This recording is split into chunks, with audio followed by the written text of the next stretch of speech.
Setiap malam, setiap kali saya membuka buku-buku itu, setiap saya mencoba kusut membaca, tiba-tiba terdengar suaranya. Ini terjadi sejak ayah membuat peraturan baru di rumah ini, melarang handphone di malam hari. Dan saya harus menyerahkan benda pujaan itu pada ayah. Maka saya akan duduk di bangku itu, menghadapi buku-buku yang bisu dan tak asik itu sampai saya tertidur.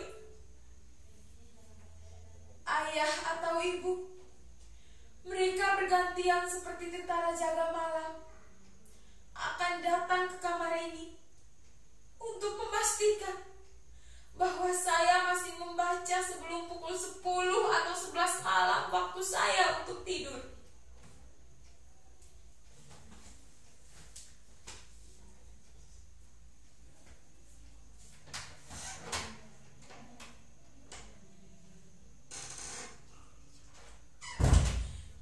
Pintu itu tak boleh saya kunci sebelum jadwal tidur tiba.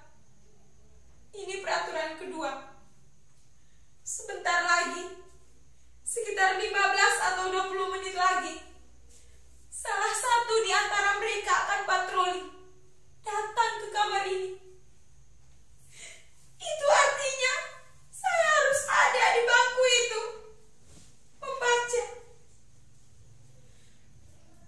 Tapi sebelum hal itu terjadi, izinkan saya berbagi cerita kepada hadirin sekalian, baik yang hadir langsung menyaksikan nasib saya di kamar ini maupun melalui Zoom.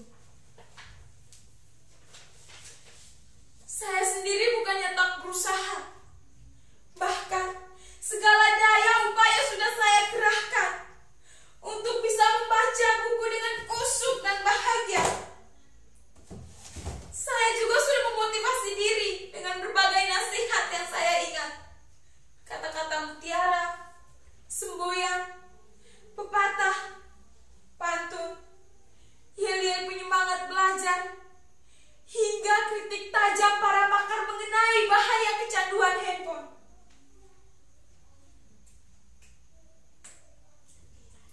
Tapi herannya, hal-hal yang biasa dipakai orang untuk memotivasi diri tak juga membesarkan semangat dan gairah saya membaca. Kalaupun berhasil, hanya bertahan 10 atau 15 menit saja, lalu menguap lagi. Sedangkan kritik tajam para pakar itu tak juga mengurangi kerinduan saya untuk selalu bersama dan dekat dengan handphone. Kalau saja merubah diri bisa dilakukan serenyah ceramahnya Mario Teguh, mungkin saya tak menderita begini lagi. Apa? Saudara-saudara tak yakin saya menderita? Apa tak terlihat penderitaan itu di wajah saya ini? Di sorot mata saya, di getar suara saya, di seluruh tubuh saya ini. Ini bukan acting seperti pertunjukan monolog anak-anak SMA itu loh. Ini real, nyata. Saya memang sedang menderita. Bahkan, kalau saja penderitaan saya ini saya tuangkan ke dalam puisi, saya kira saudara-saudara tak akan kuat membacanya tanpa menitikan air mata. Tak percaya? Saudara-saudara tak percaya bahwa sekarang ini saya sedang dibuli sepi dan dikepung sedih? Sekarang saya bertanya, siapakah di antara hadirin yang mau dan mampu berpisah dengan apa yang sudah menjadi bagian dari diri hadirin sendiri tanpa merasa teraniaya rasa hampa? Tidak ada kan yang mampu? Begitu juga saya. Sebuah handphone bukan lagi sekedar benda biasa. Ia sudah menjadi bagian yang terpenting dalam diri kita, bahkan hidup kita. Bayangkan, sejak kecil dia sudah bersama kita. menjadi teman kita dikala semua orang tak punya waktu luang atau malas meladeni kita yang masih kanak-kanak dan belum bernilai guna. Pagi, siang, sore bahkan malam, dialah yang selalu ada di sisi kita tanpa keluhan sedikit pun. Asalkan baterai dan kuotanya cukup, ia akan melayani kita. Apapun kemauan kita dan kemanapun kita ingin tamasya, ia selalu bersedia. Bahkan ia telah menyimpan nama kita dan seluruh memori kita di dalam dirinya. Dan kita pun telah menyimpan password dan kunci pembuka dirinya di dalam benak kita. Suatu simbiosis yang romantis dan intim, bukan? Bahkan kita bisa lebih dekat dan nyaman berada di dekatnya daripada dengan sesama kita. Itulah mengapa berpisah dengan dirinya walau hanya saban malam seperti melewati bertahun-tahun kesepian. Oh, handphoneku, betapa berat dan panjang jalan yang harus kutempuh untuk kembali bersamamu. Sejak pertama saya mengerti membaca dan menulis, saya sudah menuliskan nama saya ke dalam dirinya, Arayan. Saya memang sempat berganti partner dari satu handphone ke handphone lainnya. Tapi apapun jenisnya, sikap mereka tetap sama, setia menemani dan melayani. Tak pernah berkurang sedikit pun. Bahkan semakin istimewa dan semakin besar kemampuan mereka melayani kita. Coba bandingkan kesetiaan dan konsistensi mereka dengan kita. Berganti partner, berganti pula sikap dan kebiasaannya. Apalagi pergantian pimpinan. Bisa semakin baik atau malah semakin anjlok mutunya. Maaf, saya agak ngelantur. Maklumlah, orang kalau lagi diterkam sepi dan sedih suka melayang kemana-mana pikirannya. Jadi, bagaimana sekarang? Sudah cukup jelas bahwa saya menderita. Saya menderita bukan karena berpisah dengan dirinya saja, tapi karena saya dihadapkan pada dua keadaan secara bersamaan. Di satu sisi saya tahu ayah dan ibu bertujuan baik.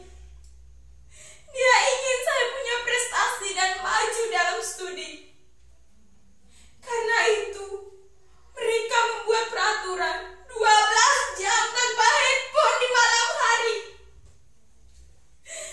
Tapi di sisi lain, seluruh diri saya, kesadaran saya, jiwa saya sudah terbiasa hidup sejak kecil, bahkan dengan dia ada di dekat saya.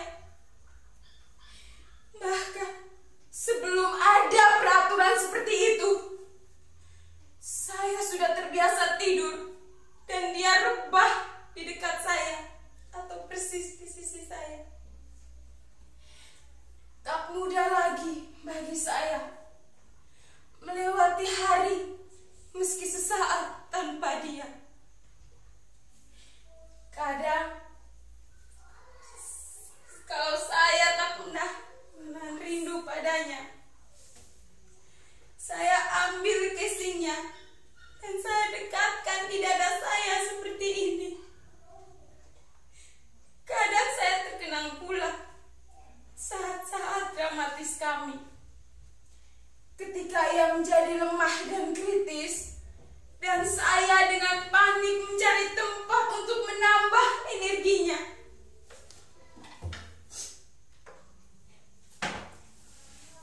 Tak ada lagi yang lebih membahagiakan selain mendengar suara renyah dan riangnya.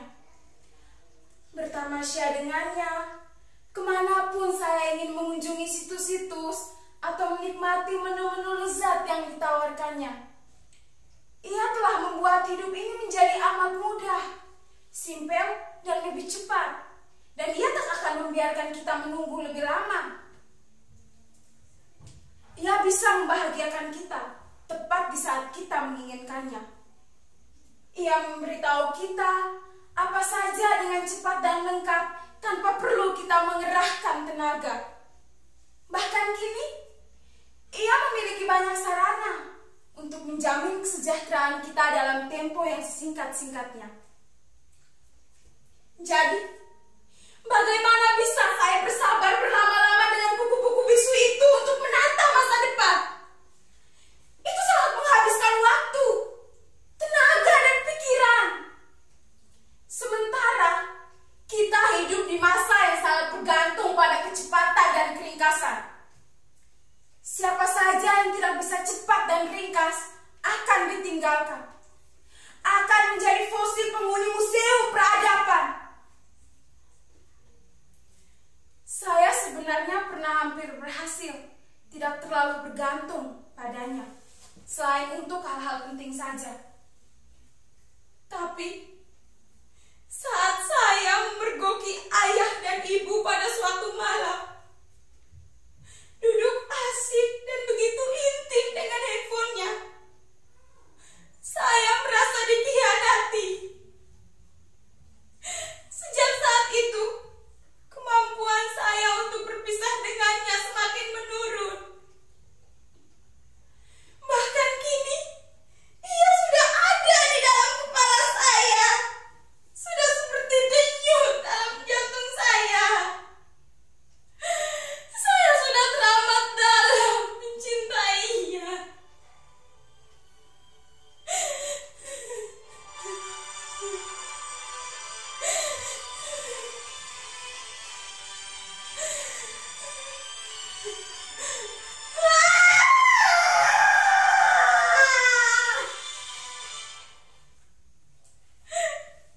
Jangan terlalu dalam.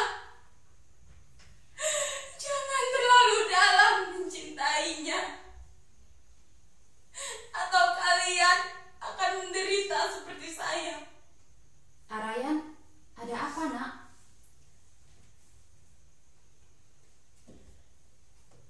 Betapa berat dan panjang jalan yang harus kutempuh. Tapi inilah yang harus kulakukan untuk mendapatkan kelahiranku kembali.